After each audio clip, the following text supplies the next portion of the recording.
là, Christopher. Les bons fruits du Costa Rica. Ouais. Et on visait le podium au départ du Havre il y a quelques semaines, enfin il y a 15 jours. Donc ravi de finir troisième derrière les deux premiers qui étaient intouchables finalement, parce qu'après les Açores, il y a eu deux options bien différentes, deux nordistes et puis 4 sudistes. Donc bon voilà, nous on faisait partie des gens qui n'ont pas choisi le bon côté du plan d'eau malheureusement. Et derrière on s'est bataillé avec eux pour essayer de rattraper un petit peu et puis surtout de finir en tête de ce paquet là, et jusqu'au bout, notamment avec Massif, on a eu une belle bagarre qui fait que on est très heureux de finir troisième. Nous on a eu un départ un peu compliqué, on n'imaginait pas ce scénario là sur la ligne de départ avec le Gennaker qui tombe sur son câble, en sortant du port du Havre on a un problème de moteur, une fuite d'huile, enfin bon voilà, on se dit mais c'est pas possible, c'est le chat noir pour partir, et puis donc du coup on part quand même dernier à la première marque.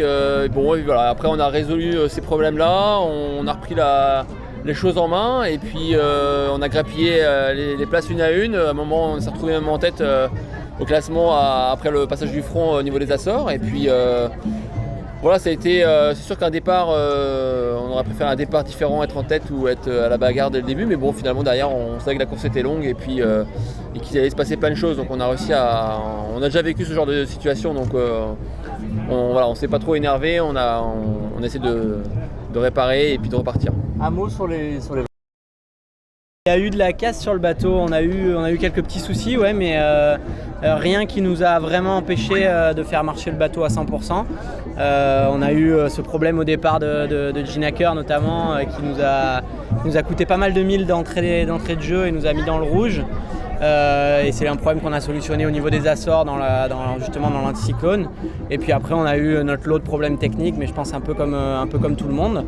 À chaque fois on a travaillé en collaboration avec l'équipe technique pour résoudre les problèmes les uns après les autres, et à chaque fois on a réussi à réparer les petites choses pour pouvoir avoir un bateau à 100%. Comme disait Armel, la première semaine de course a été très dure de par les conditions météo. Ensuite, on a eu un petit passage un peu plus tranquille dans la dorsale, mais qui moralement n'était pas évident pour nous parce que on a vu qu'on perdait la course en fait.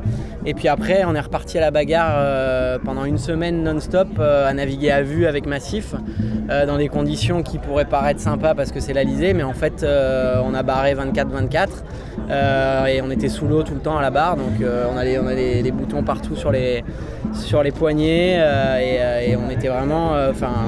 moi personnellement, physiquement, je suis allé vraiment au bout de ce que je pouvais faire. On était vraiment à fond tout le temps sur cette dernière partie de course avec Massif. C'était vraiment en mode Figaro.